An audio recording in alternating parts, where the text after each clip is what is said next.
did not expect this to be calming. I don't know guys, but there's just something about tentacles on faces, monstrous ancient gods lurking just beyond the thin veil of sanity, and those fish-scented dark corners of the earth that makes it impossible for me to ignore any game or piece of media inspired by the work of good old pal Howard Phillips Lovecraft, so cruelly underrated in his time and so revered today.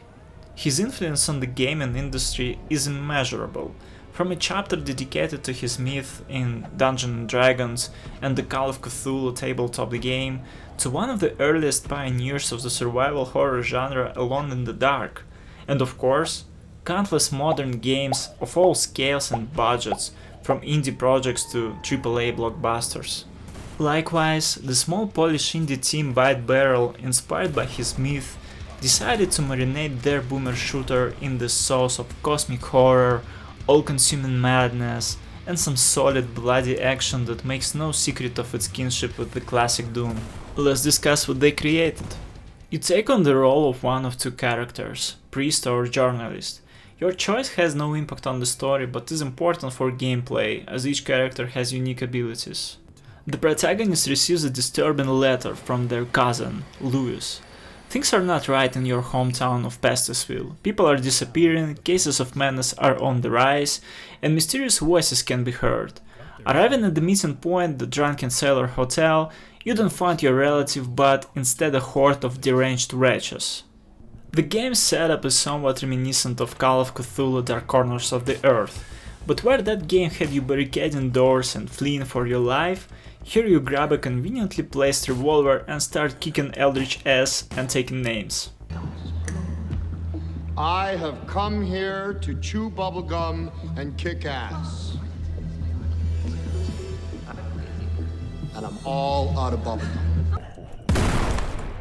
Structurally, the game is divided into 5 worlds, each consisting of a set of levels and culminating in a boss fight. Between worlds, short cutscenes provide story progression. I appreciate how the game doesn't try to be something it is not. The story plays a purely third-person role. The animated comic-style cutscenes feature a narrator who is brief and to the point.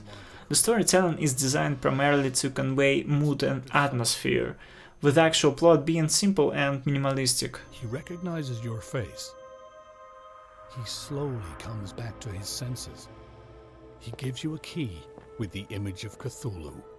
You will open the gates of darkness with it. That being said, it still contains the core ingredients of Lovecraftian horror. There is a heavy dose of paranoia, a small coastal town under the control of sinister cult, performing forbidden rituals in the name of cosmic gods.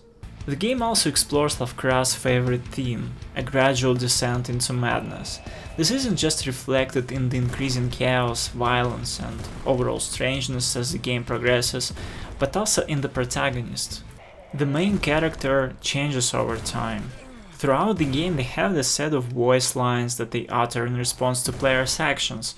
For example, when playing as the priest, you'll hear phrases like "rest in peace" or "I need a prayer," or even "forgive me, father," which of course is also the game's title. Did I just kill a man? Forgive me, father. But as the game nears its climax, new lines appear, such as "I did not expect this to be calming," said after a bloody battle, hinting at the noticeable shift in the protagonist's psyche. I need a prayer. Over time you also start questioning the protagonist's sanity. How much of what's happening is real? Could the events unfolding be nothing more than the delusions of fevered mind, a common fate for Lovecraftian's protagonists? Or is it truly the sinister influence of an ancient, unknowable force, playing a game beyond human comprehension? Much of the game's lore is uncovered through scattered story objects found throughout the levels. If you collect them all, you can piece together the timeline of events and connect them to different characters. However, not all of these objects contain truly significant information, many serve primarily as collectibles. The game also hides plenty of Easter eggs and references to other media. For example, among the documents you'll find notes to Lovecraft's hometown, Providence. Early levels feature the Red Room door from The Shining, and even the TARDIS from Doctor Who. I won't spoil the rest, but let's just say there are plenty of surprises waiting to be discovered. The game's greatest strength is undoubtedly its visual style. It looks like a comic book, one I would have gladly read back when I first got into Lovecraft's work. The game utilizes the well-known 3D and 2D combination. The levels themselves are 3D, featuring relatively simple, somewhat angular geometry with hand-drawn textures, stretched over objects like barrels, crates, walls, and columns. At the same time, weapons, enemies, and various world details are hand-drawn sprites, and they look absolutely stunning. The variety of monsters is impressive, with many having their own unique variants. For example, the basic wretches come in different forms: men, women, creepy mustached guys, and even zombies carrying their own severed heads, which they use to attack you. And if you land a headshot, they'll simply pick up a spare head and put it right back in place.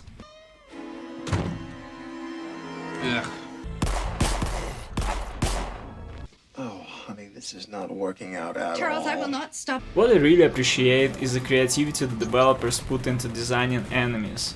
Many Doom-like games tend to rely on the same reskinned imps, pinkies, cacodemons, and revenants.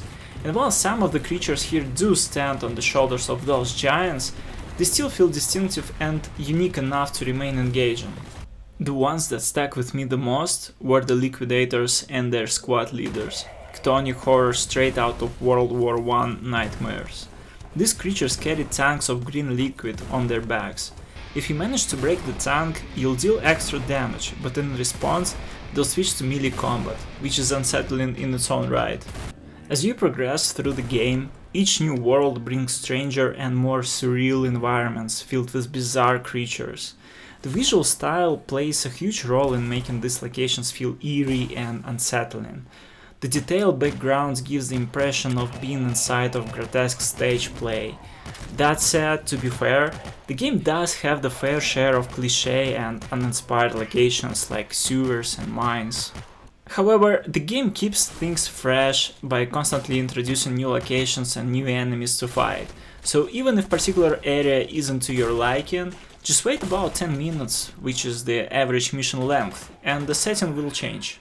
For example, the game starts in recognizable urban environments before moving into swamps, cornfields, forests, cemeteries, and other creepy places. Here you'll fight various humanoid foes like fisherman who throws explosive fish at you, and crabmen who shoot crabs like rockets. But towards the end of the game, you'll find yourself in otherworldly cosmic dimensions, reminiscent of Zen from Half-Life. These levels are filled with indescribable horrors of various shapes and colors, the kind of things that are better seen than described, if you don't lose your sanity in the process, of course. For the most of the game, as you explore, you'll be accompanied by dark, moody, ambient music, designed to immerse you in the atmosphere.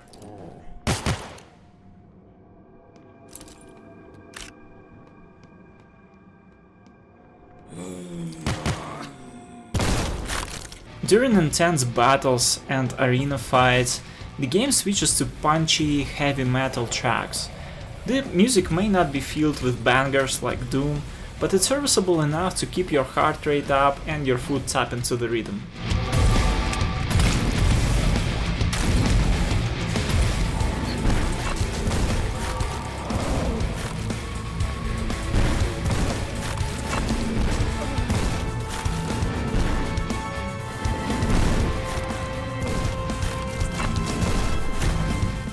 The sound effects are also well done.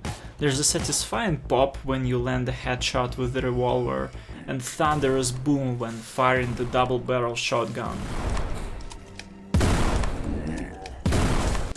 This is my boomstick! The weapons feel powerful and impactful, thanks in part to brutal enemy death, with foes exploding into chunks, accompanied by all the squelching and gurgling sounds you'd expect from such carnage. The gameplay stays very true to its roots, Doom. Besides methodically mowing down monsters, you also explore levels, search for secrets, and collect the classic colored keycards to unlock corresponding doors. At the end of each mission you'll see completion stats, how many monsters you killed, how many secrets and story beats you found, and how long it took you to complete the level. Although on paper the levels follow the Doom formula, in practice they feel quite different. They seem smaller and mostly consist of corridors with rooms or small arenas where battle takes place. The game feels more compact and at times even claustrophobic, especially at the beginning when you're navigating narrow streets or even tighter indoor corridors. This affects not only the overall feel of the game, but also the combat style. Here you rely less on circle strafing and more on picking from cover, simply because the early levels don't give you much space to maneuver. Toward the end of the game the situation changes slightly, giving you more room to move and flying enemies are introduced, increasing the scale of combat. However, I still couldn't shake the feeling that I was fighting on small theatrical stage, with the level surroundings feel more like beautiful decorations rather than something tangible and immersive. Besides the colorful and varied monsters, the game features 5 bosses, one at the end of each chapter. Each is obviously inspired by Lovecraftian mythology. They all look fantastic, and their fights are engaging. Their common trait is that they bombard you with all sorts of projectiles and AoE attacks. However, each has its own unique mechanics, making every boss fight feel distinct. I don't want to spoil all of them, but just a small heads up, the final boss is the pillar and foundation of all Lovecraft-inspired media, and the penultimate one, Bleach, scared the hell out of me. As I mentioned earlier, you can choose between 2 characters, the priest and the journalist. Their main difference lies in the unique artifacts they unlock throughout the game. A priest's artifacts encourage a more tactical and careful playstyle. He has a crucifix that restores a certain amount of health, a medallion that grants unlimited ammo for a short time, and a Necronomicon, a book that makes you temporarily invulnerable, an extremely useful ability that lets you take a breather mid-fight, assess the situation and methodically take down enemies without worrying about direct confrontation, or escape a tight spot to reposition yourself for a better defense. The journalist's artifacts push a more offensive playstyle. She doesn't have a crucifix, but instead can summon a powerful sword, much like in Doom Eternal, which restores health when you kill enemies with it. She also has a cigarette, which when smoked significantly slows down enemy movement while keeping her speed unchanged, and the voodoo doll, which deals area damage around her, capable of either killing or severely injuring nearby enemies. Both characters also have an artifact that can stun enemies for a short time. The priest uses holy water, while the journalist has a camera. Though they serve the same purpose, their mechanics differ. I found that the camera has a shorter range, but a wider effect, while the priest can throw holy water over a longer distance, but in a more linear fashion, so you need to be mindful of how and where you use these artifacts, depending on the character you choose. Another shared item, more of a tool than an artifact, is a light source. I wouldn't say they are absolutely necessary, since there aren't many truly dark locations, but they do exist, and the light sources function slightly differently. The priest carries a lamp, which provides a dim but evenly spread glow around him. The journalist uses a flashlight, which illuminates further ahead but has a narrow beam. Interestingly, using the light source requires holstering your weapon. I'm not sure if this was an intentional homage to the controversial mechanic in Doom 3 or just a technical limitation, but I can see how some players might not like it. Like the level design itself, it shifts the focus slightly from a fast-paced shooter to a more tactical, horror-like experience. You carefully scan the area with your flashlight, surrounded by darkness, listening to the sobs and mutterings of a deranged patient hiding nearby, only to finally spot them, switch to your weapon and shoot, often relying on memory or even firing blindly, hoping there's nothing else lurking in the shadows. I feel like developers played it too safe with this mechanic. The segments I described are extremely rare, you could count them on one hand. Maybe they fear backlash like Doom 3 received, but in that case, why include it at all? Personally, I like the concept, and I think a couple more levels focusing on atmosphere and exploration in the dark, with some well-placed jump scares and action segments, would have done this mechanic justice. The game also features a really cool RPG system. It's simple but effective. By killing enemies and drinking alcohol, you gain madness points, which convert into experience. A nice touch when your character reaches peak madness during combat, it manifests visually. The screen gradually darkens, losing its colors, and when you hit full madness, it's like stepping into the pages of Sin City. The world turns nowhere black and white, with only bright red blood standing out. In this state, you deal more damage and take less. The only problem for me personally is that when you haven't reached the full madness yet, everything becomes so dull and grey that enemies blend into the environment, and helpful items like ammo and health packs are nearly impossible to see. It makes it hard to tell where to shoot, where to run, or where to heal. Thankfully, this effect can be disabled in the settings. Once you gain enough XP, you level up and earn skill points to spend on the character's skill tree. The skill tree is very simple but extremely effective. It consists of weapon upgrades, artifact upgrades, health and defense upgrades. That's it. All killer, no filler. Artifact upgrades are straightforward, mostly increasing their duration. Health and defense upgrades are pretty much self-explanatory, but weapon upgrades, oh boy! Now this is where the game gets really interesting. Each weapon upgrade lets you choose between two different upgrade paths, both of which not only alter the weapon's stats, like increasing fire rate at the cost of accuracy, but also change the weapon's design entirely. For example, you can turn a classic Tommy gun into a futuristic laser rifle, or you can transform a double-barrel shotgun into a bizarre, otherworldly fish gun. Seriously, the weapon design is one of the most impressive aspects of the game, and I was eager to try out different upgrade paths, not just for combat but also to see how the gun will change visually. Fortunately, the game allows you to respect your upgrades and restart points, so after experimenting with one build, you can reset your skill points and try out an entirely different arsenal. But keep in mind, some upgrades also change ammo types, so you need to be careful when picking a weapon upgrade path to avoid redundancy in your ammo usage.